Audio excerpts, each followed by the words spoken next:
ഇതൊക്കെ നടക്കൂടാ. അവനും അവന്റെ ഫാമിലി ഇപ്പൊ ഇവിടെ ഇല്ല. അവര് തിരിച്ചെത്തും മുമ്പ് എല്ലാം കഴിയണം. ആലോചിക്കുമ്പോ പേടി തോന്നാ.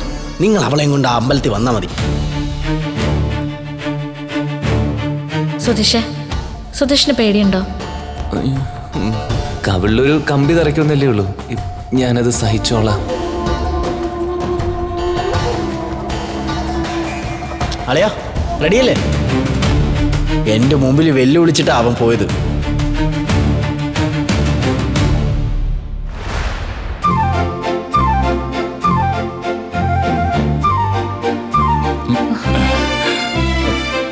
വെള്ളം ചവിട്ടിയിട്ട് വഴിക്കുക.